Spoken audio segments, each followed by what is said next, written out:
Assalamu alaikum. Today is welcome edition, Zakaria. Yes, sir. But Mullah Sahib is not here. Yes, yes. Next to you. Yes, sir. How are you, Mullah Sahib? Ji, Huzur. First question to you. Right.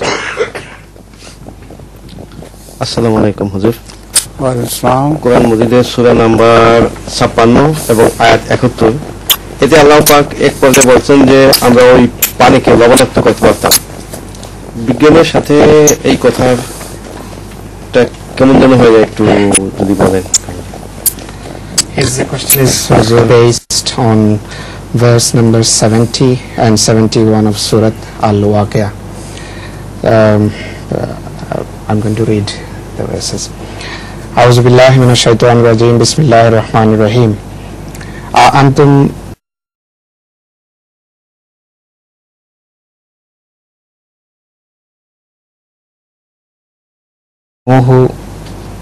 من المزن أم نحن المنزلون أفرأيتم الماء الذي تشربون أأنتم أنزلتموه من المزن أم نحن المنزلون ولو نشاء لجعلناه أجاجا فلولا تشكرون.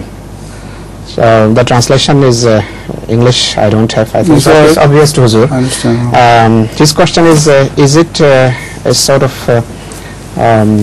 contradiction with the present science? Means Allah says if He wishes, He can make it salty or saline.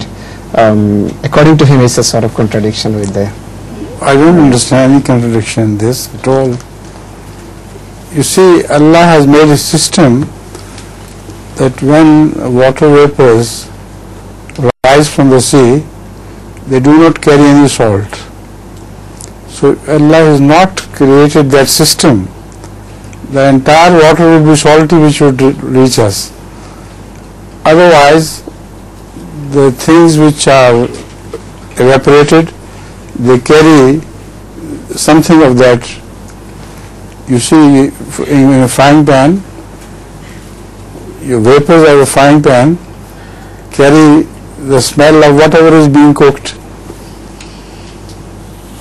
So whenever you blow wind over something, particularly about the salty water, not a drop of salt rises along with it.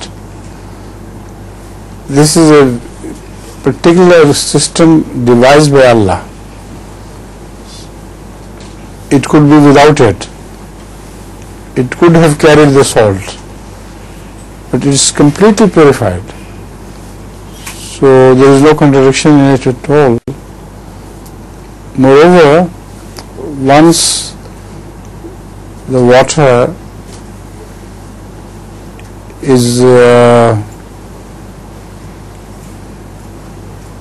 and after reaching the high sky, mountains, etc., when the raindrops bring the water back, it may flow through rocky places with salt in it, and despite a long journey through saltish water, etc., salty soil, etc., the water which reaches you, or the canals, etc., rivers, etc., they are not salty. So it's amazing how Allah saves this, right? কোরআন শরীফের সূরা ওয়াকিয়ার আয়াতের ভিত্তিতে মোল্লা সাহেব প্রশ্ন করেছেন। এই আয়াতগুলোতে আল্লাহ তাআলা বলেন যে তিনি যদি চান, প্রথমে আল্লাহ তাআলা বলেন যে তোমাদের জন্য যে পানি নাজিল হচ্ছে, এই পানি কে তোমাদের জন্য নাজিল করছে তা কি কখনো ভেবে দেখেছো? আর আল্লাহ তাআলা ইচ্ছা করলে সেই পানিকে লবণাক্ত করে দিতে পারতেন। মোল্লা সাহেবের প্রশ্ন হলো যে এইভাবে যে বিষয় এখানে বর্ণিত হয়েছে, আপাত দৃষ্টিতে এটি বিজ্ঞানের সাথে একটা বিরোধ রাখে বা সবিরোধ রাখে। তো হুজুর আকদাস সাইয়্যিদ আল্লাহ তাআলা মিসল আজিজকে এই বিষয়ে ব্যাখ্যা করার অনুরোধ করা হয়েছে। হুজুর বলছেন যে আমার মতে এতে আমি কোনো প্রকারের বিরোধ দেখি না এই আয়াতের সাথে, বিজ্ঞানের বা বিজ্ঞানের আবিষ্কারের সাথে এই আয়াতের। এখানে আসলে আল্লাহ তাআলার একটা যে ব্যবস্থাপনায় বিশ্বজগতে কাজ করছে, মানুষের জন্য পানি প্রেরণের বা পানি নাযিল করা, সেদিকে ইশারা করা হয়েছে। আর পানি যখন এই পৃথিবী থেকে বা সাগর বক্ষ থেকে বা নদী থেকে যখন পানি বাষ্প হয়ে আকাশে উঠে যায় বা বায়ুমণ্ডলে পানির বাষ্প ছড়িয়ে যায়, তখন তার সাথে বিন্দুমাত্র লবণ উপরে ওঠে না। আর এটি আল্লাহ তাআলার যে সিস্টেম, আল্লাহ তাআলার যে ব্যবস্থাপনা, সেটি নিখুঁত হওয়ার দিকে ইশারা করে। হুজুর বলছেন যে আপনারা যখন তরকারি পাকানো হয় বা কোনো কিছু ফ্রাই করা হয়, তখন দেখেন যে যেই জিনিস বা যে বস্তু ফ্রাই প্যানে ভাজি করা হয় তার গন্ধ আপনি তার বাষ্পের ভিতর সবসময় দেখেন। কিন্তু পানি যখন সমুদ্র বক্ষ থেকে বাষ্প হয়ে উপরে ওঠে, কখনো পানিতে বিন্দুমাত্র লবণের কোনো মিশ্রণ থাকে না। তো খোদা তাআলার সিস্টেমের যে খুঁতবিহীন হওয়ার দিকে এটি ইশারা। এতে কোনো প্রকারের, হুজুর বলছেন যে কোনো কন্ট্রাডিকশন বা কোনো বিরোধ আমি দেখি না। আল্লাহ তাআলার কাজের সাথে আল্লাহ তাআলার যে আমল আছে তার কোনো প্রকারের বিরোধ আমি দেখি না। আর তাছাড়া হুজুর বলছেন যে যখন পানি আকাশ থেকে এই বাষ্প ঘনীভূত হয়ে যখন পানির আকারে পুনরায় নাযিল হয়, বিশেষ করে পাহাড় হয়ে বা বিভিন্ন ধরনের লোনা পাথর হয়ে পুনরায় নদী বক্ষে বা বিভিন্ন ছোট ছোট খালে সেই নদীতে পানি ফিরে আসে, অথচ বিভিন্ন লোনা পাহাড়ের ভিতর হয়ে আসার পরও সেই পানিতে লবণের তেমন একটা মিশ্রণ থাকে না। তো হুজুর বলছেন এদিক থেকে আমি কোনো প্রকারের বিরোধ দেখি না আল্লাহ তাআলার এই পৃথিবীর সাথে তার কাজের। Another very important thing to be noted of this is that whenever the water rises from the sea in form of water vapors, it creates a charge, negative charge on the surface of the sea and carries a positive charge along with it. And similarly, sometimes it's reversed. The positive charge is left behind and negative charge is carried, with the result that the water turns into rain not automatically but because of lightning. And lightning travels from positive charge ions to negative charge ions. So if there were no lightning, there will be no raining. All the water will go up to the heavens. So the system of rain is a very indicative system that there has to be a very knowledgeable creator who has made certain laws so that the water is not has to return to the earth again. Right? হুজুর বলছেন যে আরেকটি গুরুত্বপূর্ণ বিষয় যা পৃথিবীতে যে আকাশ থেকে পানি নাযিল হয়, সেই পানি নাযিলের সাথে পানি আকাশ থেকে যা বৃষ্টির আকারে বর্ষিত হয় সেই বৃষ্টির বর্ষণের সাথে সম্পর্কযুক্ত। পানি হুজুর বলছেন যে সাগর বক্ষ থেকে যখন উঠে যায় তখন এটি নিজের সাথে একটা ঋণাত্মক কি বলে এটাকে চার্জ নিজের সাথে রাখে, আর একটা ধনাত্মক চার্জও একই সাথে এটি নিজের সাথে বহন করে নিয়ে যায়। তো এই ঋণাত্মক এবং ধনাত্মক যে চার্জ আছে সেই চার্জের ফলেই যে বাষ্প রয়েছে সেই বাষ্প পানি হয়ে পৃথিবীতে পুনরায় বর্ষিত হয়। যদি এই যখন বাষ্প সাগর বক্ষ থেকে উপরের দিকে যায়, ঋণাত্মক এবং ধনাত্মক চার্জের যদি প্রক্রিয়া একই সাথে কাজ না করতো তাহলে কোনোদিন এই বাষ্প পুনরায় পানি হয়ে পৃথিবীতে বর্ষিত হতো না। তো এটি অসাধারণ এক স্রষ্টার অসাধারণ সৃষ্টির দিকে ইশারা করে, যিনি সর্বজ্ঞানী স্রষ্টা।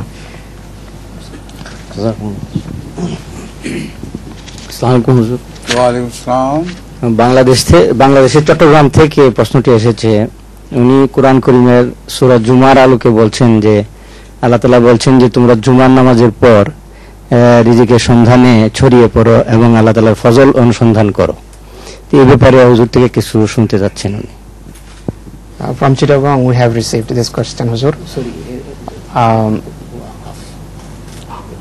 half question, I can try this again.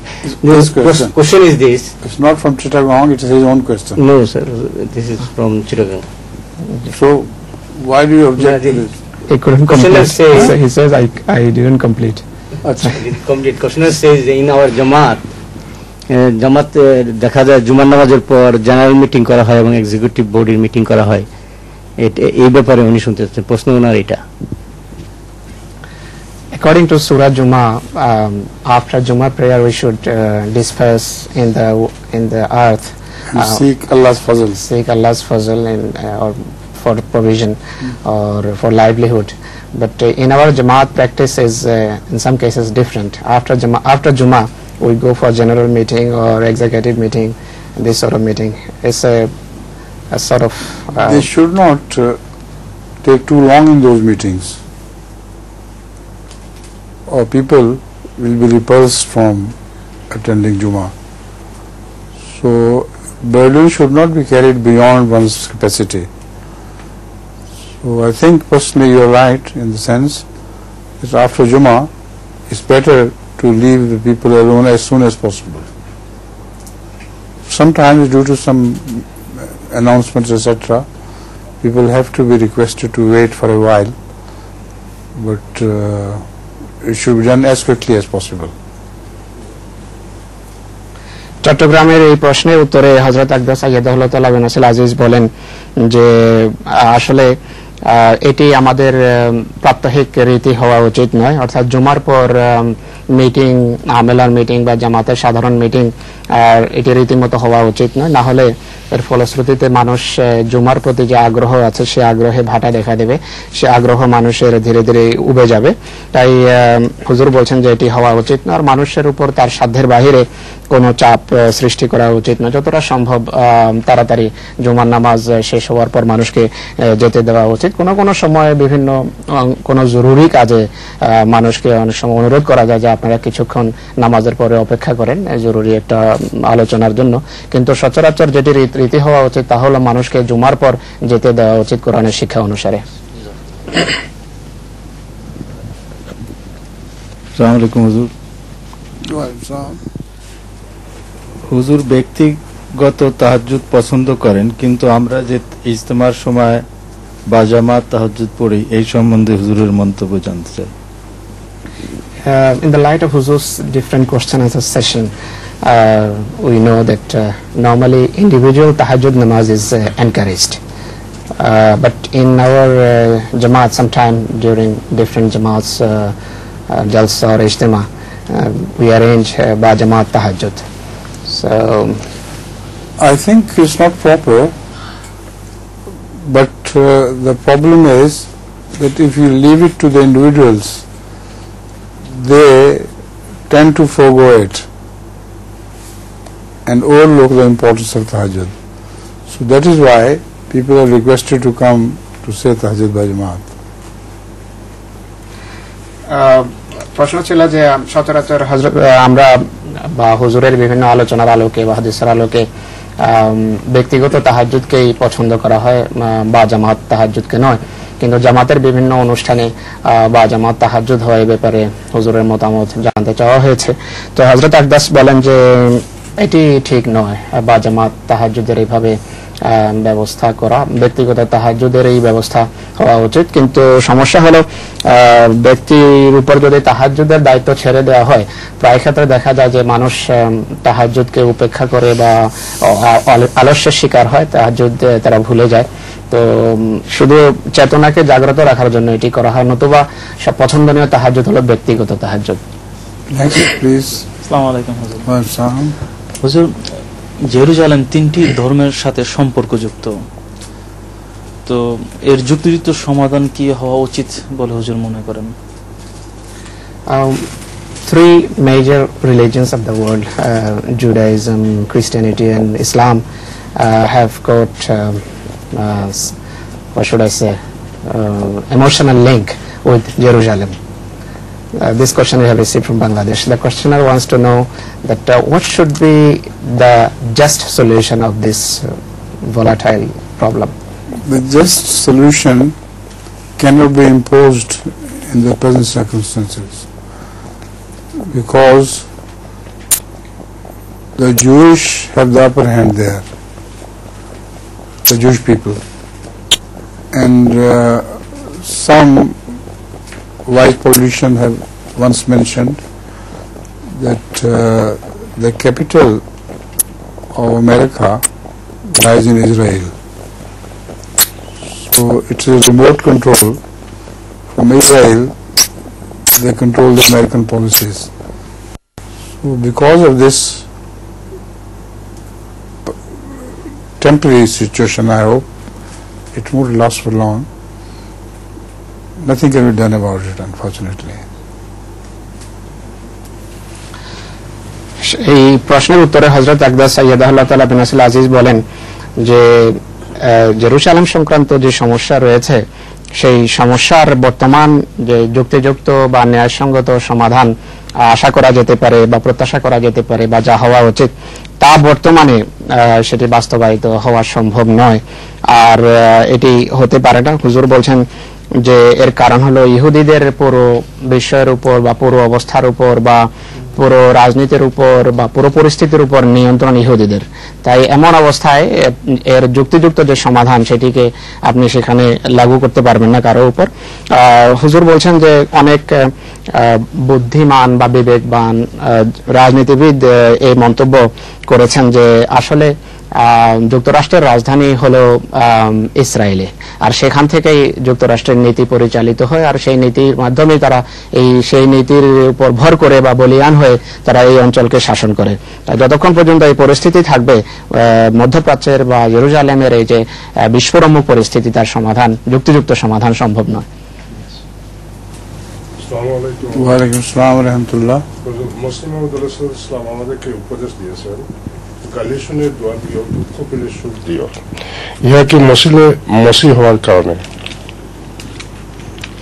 Hazrat Masih Maud alayhi salatu wasalam said, he refers to one of the couplets of Nabi Musa, गालियां सुन के दुआ पाके दुख आराम दो, किब्र की आग जो देखो तुम दिखाओ इंकिसार।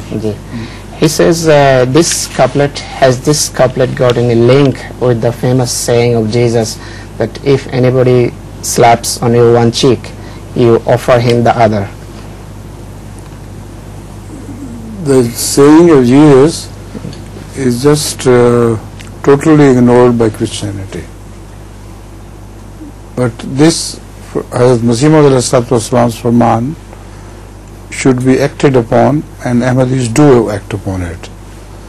So that is the difference. Otherwise,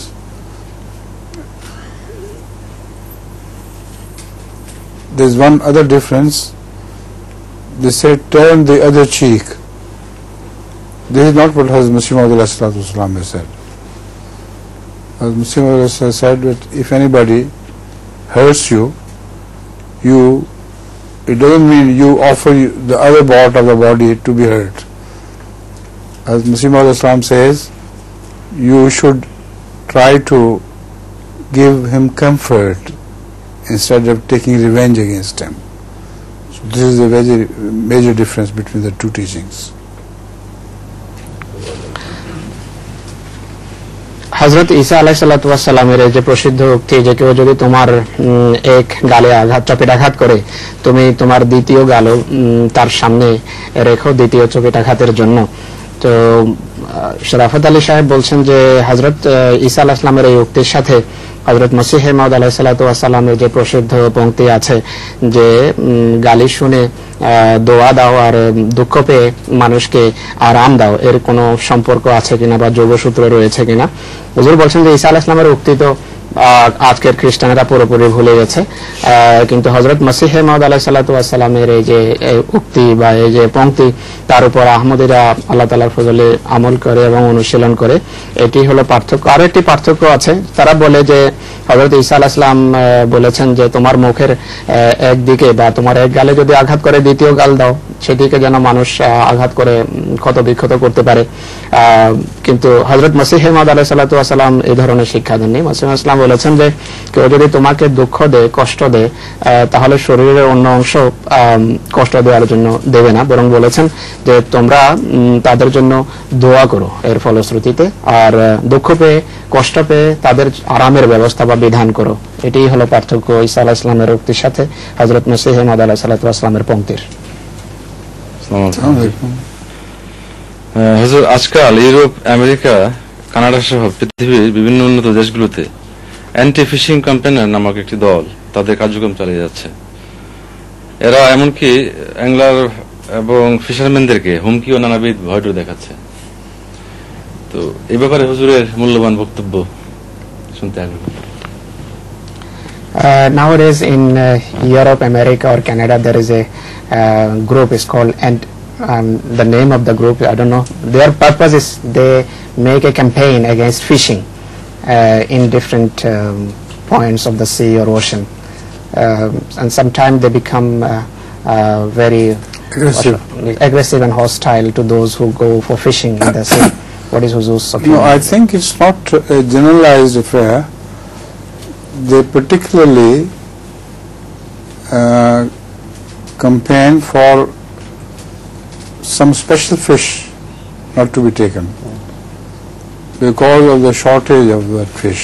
Gradually, some sorts of fish are growing less and less. So the campaigners only do that. They don't say do not fish at all in the sea or rivers. This perhaps he has wrongly heard. হুজুর বলছেন যে এটি তাদের যে দাবি সেটি সমস্ত মাছের ক্ষেত্রে নয়, আপনি হয়তো কোনো ক্ষেত্রে এটি ভুল শুনেছেন। তারা সমস্ত সকল প্রকারের যে মাছ ধরার তারা বিরোধী নয়। বিশেষ কিছু ধরনের বিশেষ কিছু প্রজাতির মাছ আছে যা ধীরে ধীরে পৃথিবী থেকে নিঃশেষ হয়ে যাচ্ছে, হারিয়ে যাচ্ছে বা বিলুপ্ত হচ্ছে। সেই মাছ সম্পর্কে তারা বলে যে এই মাছ যেন শিকার করা না হয়। তো এর বিরুদ্ধে তারা আন্দোলন পরিচালিত করছে।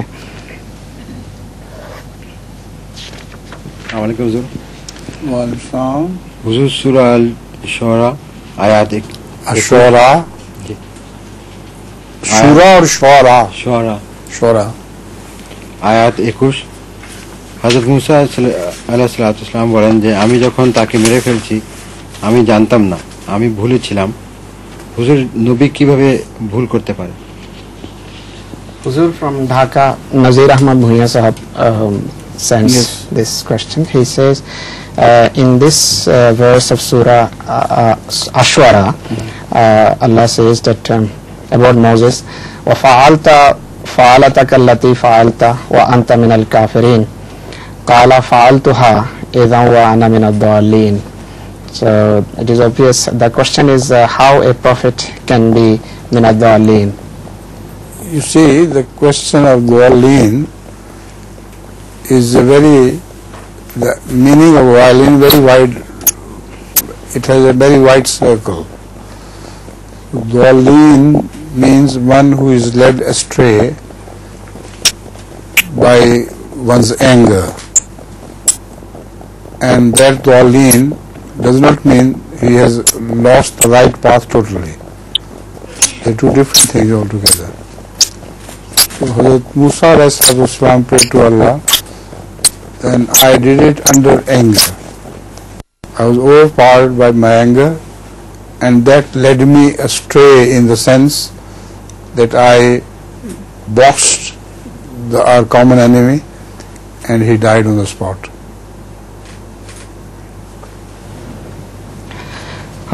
হযরত আকদাস বলছেন যে এই যে দলিন শব্দ আছে এর শাব্দিক অনুবাদ হলো, এই পুরো আয়াতটার অনুবাদ পেশ করতে হবে যে হযরত মুসা আলাইহিস সালামকে ইসরায়েলিরা সম্বোধন, ফেরাউনিরা বলেছে যে তুমি এক ব্যক্তিকে হত্যা করেছো বা যা করার তুমি যা করেছো তাতে তুমি জানোই, তোমার সেই এই কাজের প্রমাণ হয় যে তুমি অকৃতজ্ঞ।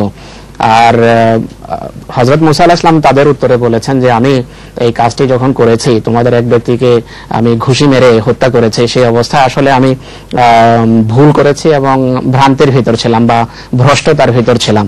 তো প্রশ্ন হলো যে নবী কিভাবে ভ্রষ্টতার ভিতর বা ভুলের ভিতর থাকতে পারেন, এটি ছিল মূল প্রশ্ন। হযরত আকদাস আইয়াদাহুল্লাহ তাআলা বিন নাসিল আজিজ বলেন যে আসলে দালিন শব্দের ব্যাপক অর্থ আছে আরবি ভাষায়, আর এর একটি অর্থ হলো যে রাগের কারণে পথভ্রষ্ট হওয়া বা রাগের কারণে যে যুক্তিযুক্ত বা যুক্তিসঙ্গত যে পথ আছে সেই পথ থেকে কিছুটা বিচ্যুত হওয়া। তো হযরত মুসা আলাইহিস সালামের ক্ষেত্রে তিনি বলেন যে আমি যখন এক ব্যক্তিকে ঘুষি মেরে হত্যা করেছি তখন আমি ভ্রষ্টতার ভিতর চলে যাই, সেটি আমার রাগের কারণে হয়েছে। তো এটি এখানে রাগের দিকে ইশারা। এই ভ্রষ্টতার অর্থ হলো রাগ বা ক্রোধ, পথ হারিয়ে ফেলা বা সত্য বিবর্জিত হওয়া, এই অর্থে এই শব্দ এখানে ব্যবহার হয়নি।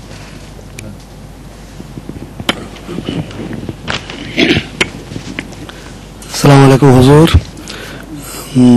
সূরা রহমানে আয়াত 73 তে আছে হুরুন মাকসুরাতুন ফিল খায়াম, হুরুন মাকসুরাতুন ফিল Khayyam.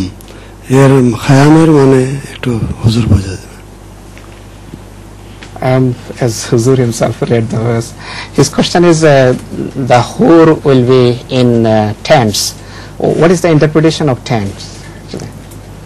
That means they will be pure and they will be covered. Doesn't mean there are tents in Jannah and they live in the tents. It's just a metaphorical meaning. Unfortunately, the non-Ahmadi ulama, particularly Maududi, has interpreted this verse very strangely. It says that Muslims in Jannah would like to meet hurs to appease their desires, and that will not be permitted in the Jannah. So some non-Muslim ladies will be kept outside Jannah in tents. So the Muslim who want to appease themselves would be permitted to go out for a while in those tents and do whatever they like. So this is the stupidity, extreme stupidity of non-Ahmadi mullahs, and with the grace of Allah, Hazrat Masih Maud Islam has taught us the deeper meaning of these things, and Ahmadis don't make these mistakes. Tents is only a sort of cover, like some Muslim ladies here walk in burqa, it looks like a tent. So there they won't go on walking in the Jannah with carrying their tents. It only metaphorical. সূরা রহমানের আয়াত 73 এর ভিত্তিতে প্রশ্ন করেছেন। হুর সম্পর্কে আল্লাহ তাআলা বলেন কোরআন শরীফে যে হুরুম মাকসুরাতুম ফিল খায়াম, যে তারা তাঁবুর মধ্যে সুরক্ষিত হবে, হুর সম্পর্কে বলা হয়েছে। তো তাঁবু বলতে কি বোঝায়, এটাই ছিল ওনার ডক্টর সাইদ সাহেবের প্রশ্ন। তো হযরত আকদাস আইয়াদুল্লাহ তাআলা বিন নাসিল আজিজ বলেন যে এটি আসলে তাদের পবিত্রতার দিকে ইশারা। তারা সতী সাধ্বী নেক এবং পবিত্র হবেন, তাদের পবিত্রতার দিকে ইশারা করা হয়েছে রূপক ভাষায়। জান্নাতে এই ধরনের কোনো বাহ্যিক অর্থে বা আক্ষরিক অর্থে এমন কোনো তাঁবু থাকবে না যাতে এই ধরনের মহিলাদেরকে রাখা হবে। কিন্তু দুর্ভাগ্যবশত হুজুর বলছেন যে কিছু মুসলমান আলেম, তথাকথিত আলেম, এই কোরআনে কারীমের এই আয়াতের বড় অজ্ঞচিত বা অর্থহীন কাণ্ডজ্ঞানহীন তাফসীর করেছে, যা কোনোভাবে সুস্থ বিবেকবান মানুষ গ্রহণ করতে পারে না।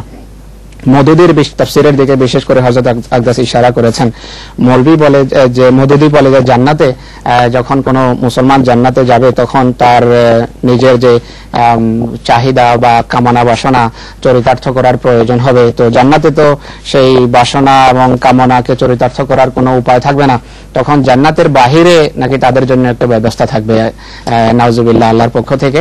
সেই একটা বিশেষ তাঁবু নাকি থাকবে, সেই তাঁবুতে এই ধরনের অমুসলিম মহিলাদেরকে আবদ্ধ করে রাখা হবে তাঁবুর ভিতরে। আর মুসলমান এই ধরনের জান্নাতেরা নাকি নাউজুবিল্লাহ জান্নাত থেকে বেরিয়ে সেখানে গিয়ে এই ধরনের জায়গায় নিজেদের যে কাম প্রবৃত্তি বা যে ঘৃণ্য কামনা বাসনা আছে সেগুলোকে চরিতার্থ করে আবার ফিরে আসবে। হুজুর বলেন যে এটি এমন কাণ্ডজ্ঞানহীন, অর্থহীন এবং অগ্রহণযোগ্য অর্থ, যা থেকে আল্লাহ তাআলা আমাদেরকে হযরত মসিহ মাউদ আলাইহিস সালাতু ওয়াস সালামের মাধ্যমে বাঁচিয়েছেন এবং আমাদের অর্থ সম্পূর্ণ ভিন্নরূপী এবং আমরা রূপক অর্থ করে থাকি কোরআন কারীমের এই আয়াতে।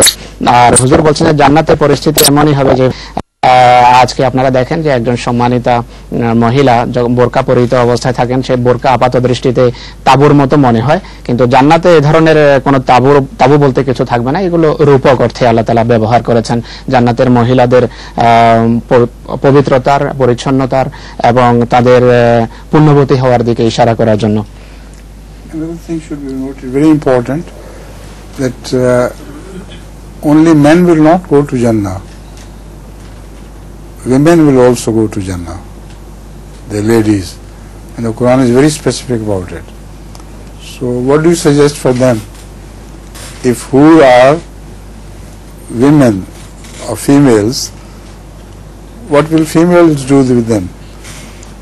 There is no sex in heaven. Both men and women will lose their sex here in the world. It will be just one thing. হযরত আকদাস বলছেন আরেকটি কথা যা একান্ত গুরুত্বপূর্ণ, যা অত্যন্ত গুরুত্বপূর্ণ, তা স্মরণ রাখতে হবে যে জান্নাতে তো শুধু পুরুষ প্রবেশ করবে না, বরং মহিলারাও জান্নাতে যাবে। এর পরিষ্কারভাবে কোরআন কারীম এই বিষয়ের দিকে ইশারা করেছে, পরিষ্কারভাবে কোরআন কারীমের এই বিষয় সম্বলিত বা সম্পর্কিত আয়াত রয়েছে। তো যে সমস্ত মহিলারা আর রমণীরা জান্নাতে যাবেন তাদের জন্য কি পুরস্কার সেখানে রয়েছে, তাদেরকে কি দেবেন? হযরত আকদাস বলছেন যে মানুষ বলে যে হুর জান্নাতে হবে, আর হুর বলতে নাকি মহিলা বোঝায় বা রমণীদেরকে বোঝায়। তাহলে প্রশ্ন জাগে যে এক্ষেত্রে যে সমস্ত মহিলারা জান্নাতে যাবে তাদের পুরস্কারের কথা কোথায় উল্লেখ আছে?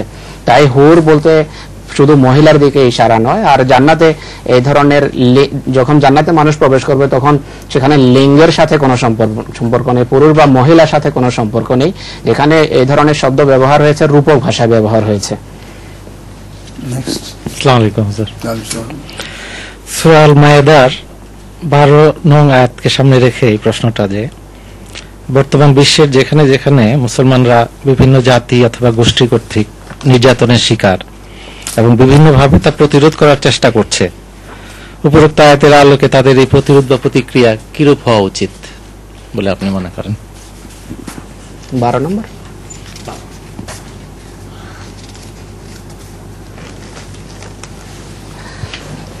আউযু বিল্লাহি মিনাশ শাইতানির রাজিম। বিসমিল্লাহির রহমানির রহিম।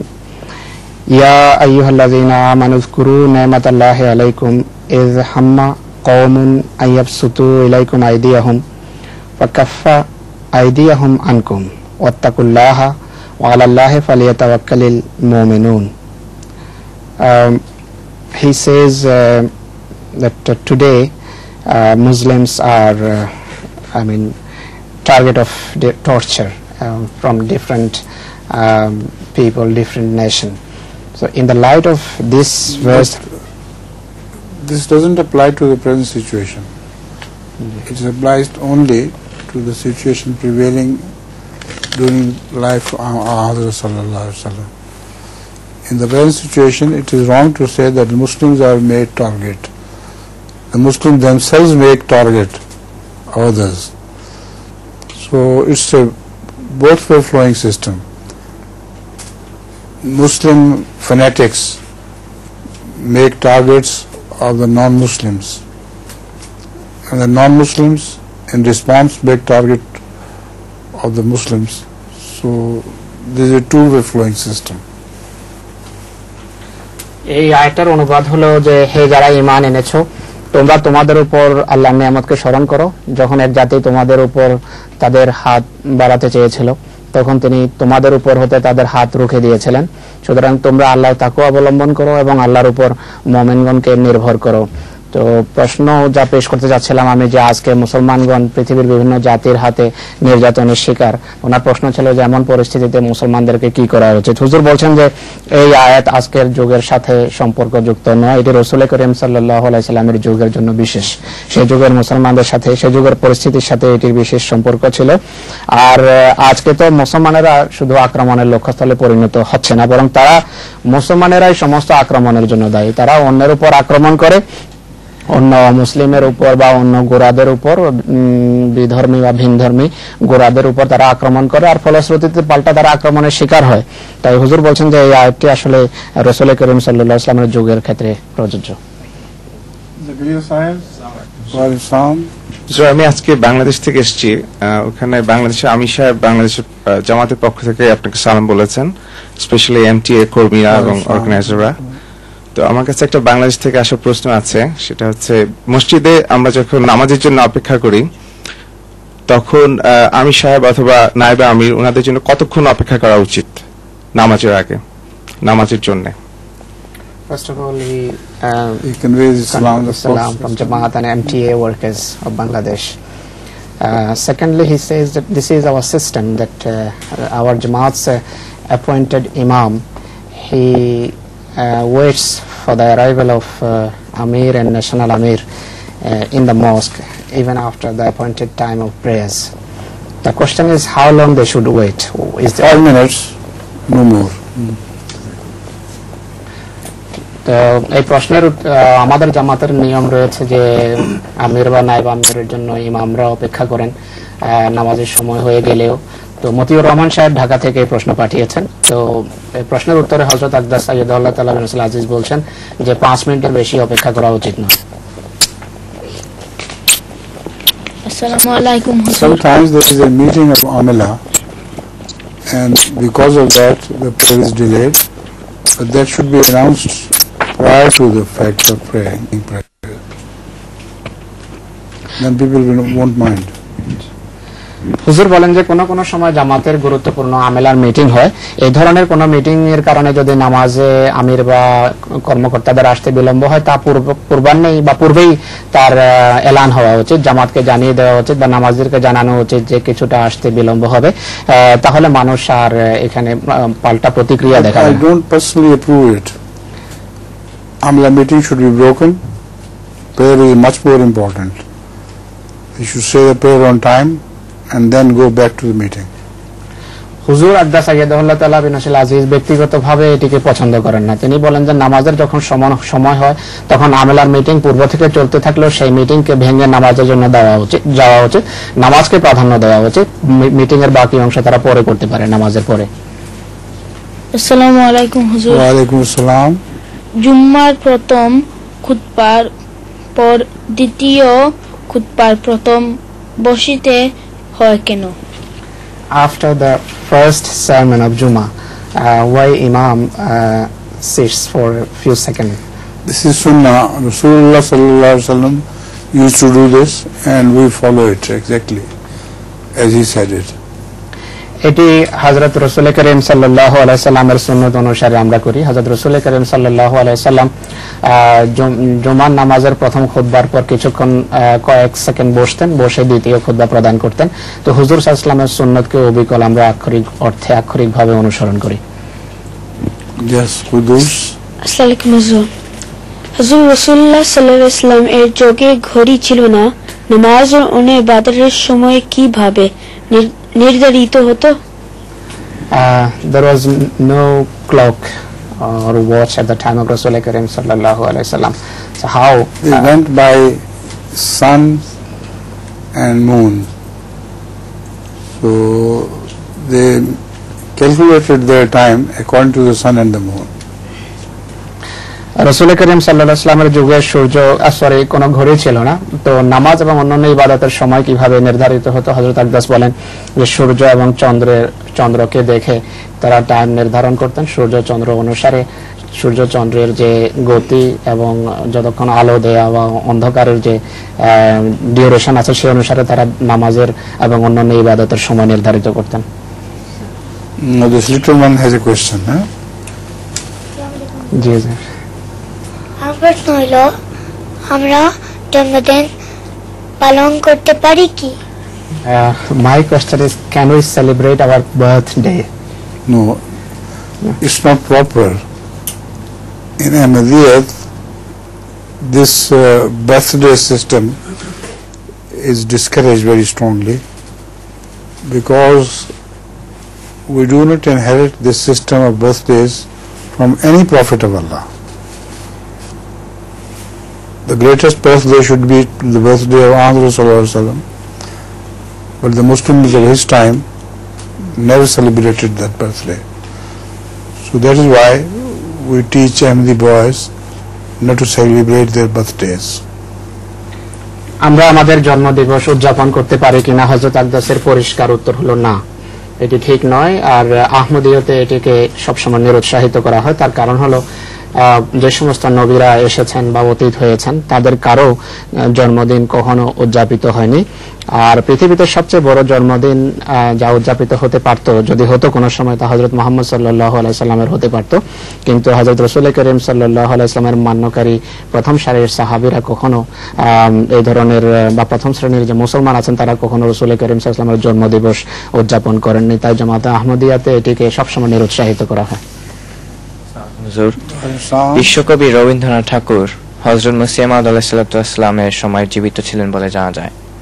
ওনার সাথে হযরত মসিহ মাউদ আলাইহিসসালাম বা কোনো খলিফার পত্র যোগাযোগ হয়েছে কিনা?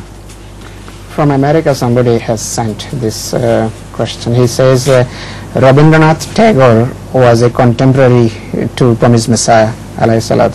Was he? I didn't check myself. So he might say Sayyid Muhammad Sahib. Rabindranath কি মসিহ ইসলামের সমসাময়িক যুগের ছিলেন কিনা? He says yes, he was contemporary, but he was quite a tender age, I mean young age. I see. So did he have any correspondence with Promised Messiah or any of the Khulafas? None at all. The message of Ahmadiyya may not have reached there by that time. Rabindranath সম্পর্কে প্রশ্ন করা হয়েছে যে মসিহ ইসলামের সমসাময়িক যুগের ছিলেন, তার সাথে হযরত মসিহ ইসলামের বা অন্যান্য খোলাফাদের কোনো পত্র বিনিময় হয়েছে কিনা। হযরত আকদাস বলছেন যে মোটেই নয়, কেননা হতে পারে যে তার কাছে হযরত মসিহ ইসলামের পয়গামই পৌঁছেনি। Yes, please. আসসালামু আলাইকুম হুজুর, আমার প্রশ্ন হলো মাগরিবের নামাজের শেষ রাকাতে ইমাম সালাম ফেরাবার সময় যখন কোনো মুসল্লির 2 রাকাত পড়তে হয় তখন 2 রাকাত একত্রে পড়ে বসতে হবে না এক রাকাতের পরে বসতে হবে? সূরা ফাতিহার সাথে অন্য কোনো সূরা পড়তে হবে কিনা? প্রথম রাকাত কোনটি, দ্বিতীয় রাকাত কোনটি? This is a complicated question, Huzur, about Salat al-Maghrib. Complicated means a lot of portions in it. Salat at the time of Salat al-Maghrib, when somebody joins Imam at the 3rd ruku, then naturally after Salam of Imam, he will stand up and say his 2 rakats. The first part of the question is 3 rakat, not 2 rakats more. If we join the last one. The first question is whether he will pray 2 rakats together. What do you mean? Yes, together, of course. Together, what do you mean by together? I mean 2 rakat at a go after that. Or he will, or he will sit after 1 rakat to make 2 first. No, he will say his first 2 rakat. The last one is that behind the Imam. So the ones he has lost are the first 2 rakat. So he will read them in the same order. That's true. The question is, will he pray remaining 2 rakats at the same go, or after 1 rakat he will sit? This is what I am saying. He will not sit. I see. After the first rakat, the Imam doesn't sit, he would sit.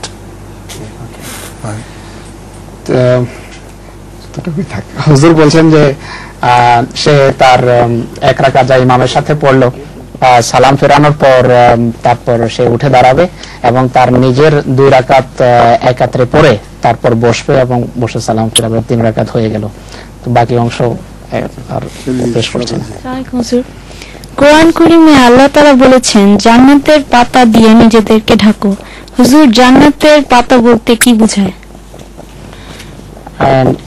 The Holy Quran says, admonishing Hazrat Adam and Eve, that you cover your body with leaves of tree.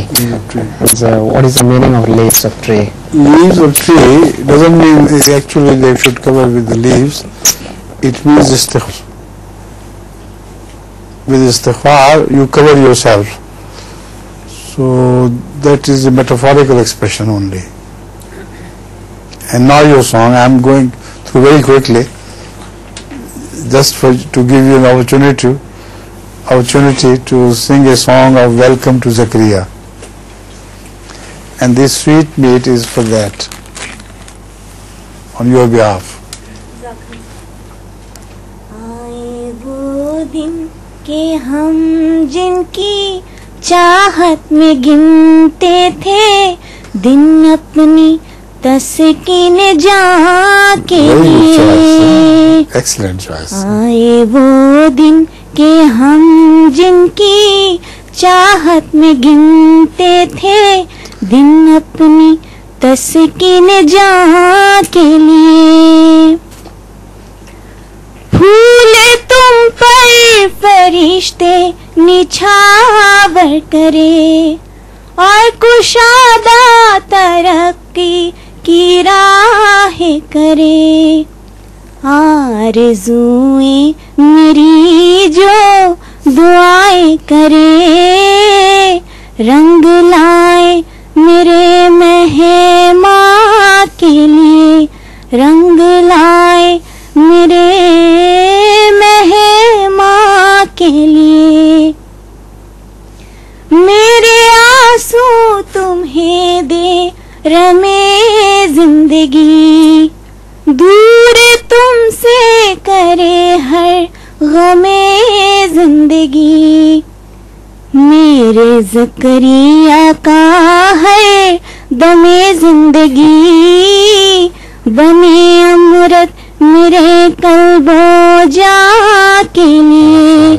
बने अमृत मेरे कल्बो जा के लिए. Jazakallah. What it's well chosen and well amended. So you I'll translate it in the next session as well. All right. She was a bit quick in Now this sweet meat is to be distributed. একজন উঠে দিয়ে দেন side shot. And you asking this in the meantime your question. Side shot দিয়ে দেন সবাইকে দিয়ে দেন. হুজুরকে দেন আগে হুজুরকে দেন তাড়াতাড়ি এই দিক থেকে দেন. জাযাকাল্লাহ.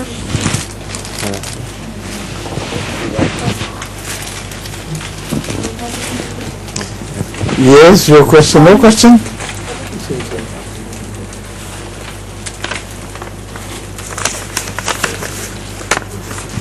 MashaAllah. Good. Well done. Huzur, he already done my question. All right. Good. Good riddance. And your question? হুজুর আসসালামু হুজুর আমার প্রশ্ন হলো কোন ফল বেশি ভালো? What? Which one will you like? This one? That sort of Acha, question. acha, acha. Okay. That Yes. sort of question he asked. Yes. His question is which fruit is most useful for human health? Fruit. I think apples are very, very good for health. Excellent. নূরের প্রশ্ন ছিল যে কোন ফলটা সবচেয়ে ভালো. হুজুর বলছেন আমার মনে হয় যে আপেল সবচেয়ে ভালো ফল আমি যতটা মনে করি এবং উৎকৃষ্ট পর্যায়ের ফল. And the rest should be given to outside. And I take leave of you because of the prayer. In the meantime, you distribute. You can then join us in prayer. I'll give you 5 minutes.